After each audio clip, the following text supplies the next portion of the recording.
Someone was in my house. At first I thought I was half dreaming, which is something I've been experiencing frequently over the past couple of weeks. I opened my eyes, throwing the bedsheets down to my waist. Carefully I listened out. Sure enough, there was movement downstairs. My first hopeful assumption was that maybe my parents were finally back from vacation. I'd spent the last month of my summer at home alone. It wasn't too big of a deal. I had spent most of these nights out with friends, but at night I was tucked away quietly in my bedroom.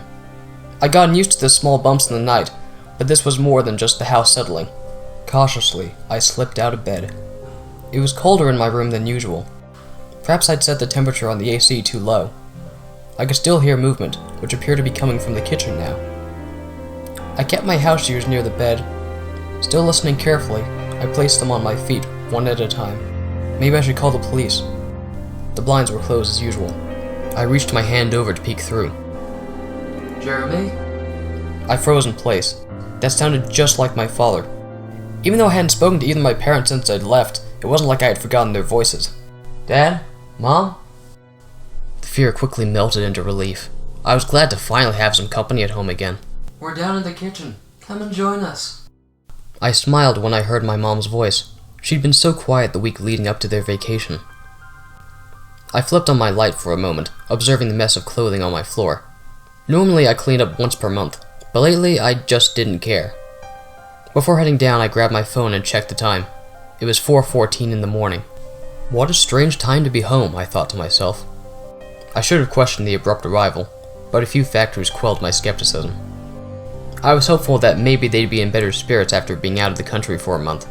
With that thought, I opened my door, turned off the light, and headed downstairs. I immediately headed into the kitchen. Sitting there at the old round table were two delightfully familiar faces.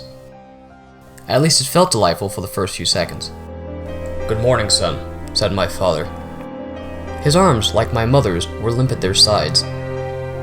They both stared at me blankly, not a hint of smiling or brightness in their eyes. They'd been a bit stiff and quiet just before the vacation, but now it just seemed worse. "Hey, you guys are home earlier than I expected." I added a slight chuckle and slid my hands into my pockets. Why was I so nervous to be around my parents again? "We wanted to surprise you," said my father. His expression remained the same. I looked back and forth between them, not noticing either of them blink. They looked exactly like my parents. But something was wrong. Like me, they'd been through a lot lately, but now they seemed almost too different. Too quiet compared to the way they used to be. "That's cool, but I haven't gotten a lot of sleep yet." I let out another nervous chuckle, to which my parents gave no response. It was true, though. I headed to bed a little after midnight, but it took me about an hour to drift off. "I guess that means that your sister will be better rested for school then." Suddenly, my mother's voice didn't sound anything close to the way it usually did. But that wasn't the worst of it. Why did she bring up Janessa like she was still here? Even before the vacation, she never denied the tragic reality that befell our family. "You know?" I was starting to show, wasn't I? They knew I knew it wasn't them. Or was I just going crazy? I haven't checked the mail in like a week. "You guys are probably tired, so hang tight for a moment." I didn't wait for a response before turning away and heading to the front door. I grabbed the keys and stuffed them into my left pocket. As I unlocked the door and pushed down the handle, I heard my father in the kitchen. "Don't stay out too long, Jeremy. We wouldn't want you running away from us." "It'll only take a minute." I shut the door and stepped outside. I walked quickly away from my street. It was a warm morning at the start of September. My first day of school was later today, but I was in no way prepared. I picked up my pace into a jog. I felt strongly that I needed to get as far away from my house as possible. A few minutes later I was near some shops, poorly lit by several orange streetlights. I looked around. I was completely alone. I pulled up my phone and stared at it. I thought about calling my parents. A terrifying thought came to me that they'd tell me that they were still somewhere halfway across the globe. The last thing I wanted at that moment was to have my paranoid suspicions confirmed. The car. I didn't see any car parked outside. Perhaps I'd parked it in the garage? I didn't hear it open or close, though. I tried to weigh out whether or not my paranoia was stunting my perception. It had been a rough couple of months, but it's not as though I had hallucinated anything in that time period. Despite the self-doubt, I ended up calling the police. If it turned out that I was wrong about my parents, I'd probably get myself into some serious trouble. This was no prank call to the cops, though. They may have looked like my parents, but they couldn't have been them. I was sure of it. Reluctantly, I headed back to my house. I stayed about a street away until I heard sirens close by. Once I saw the flashing, I hurried over. My eyes were fixated on the cop car as they parked right in my driveway.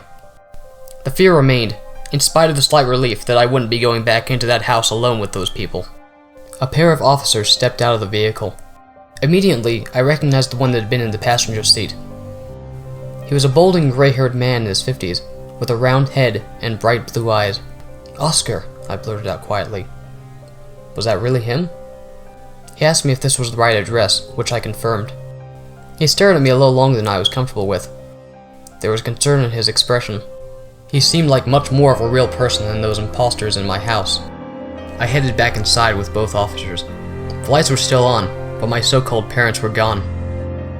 I followed them into each room, except when they headed into Janetta's. I'd only been in there once in the past month, and it didn't feel right. After doing so, we headed right back down into the living room. "Are you living alone?" asked Oscar, who went by Officer Reynolds. My parents have been on vacation for about a month. They should be back any day, though. I think." There was a growth of sadness in his eyes when I said that. He briefly turned to his partner, Officer Springer, and then back to me. "How old are you again, Jeremy?" "I'm 16. "Alright, we'll notify your parents about the suspected break-in. Maybe they'll cut their vacation a little short. If you ask me, it sounds like they've been gone long enough." "I'd like to call them," I insisted, my phone still in my hands. "Would you mind sticking around while I do?" "Of course," replied Officer Springer. Officer Reynolds merely nodded with sad eyes. I dialed my dad's number and placed it against my left ear.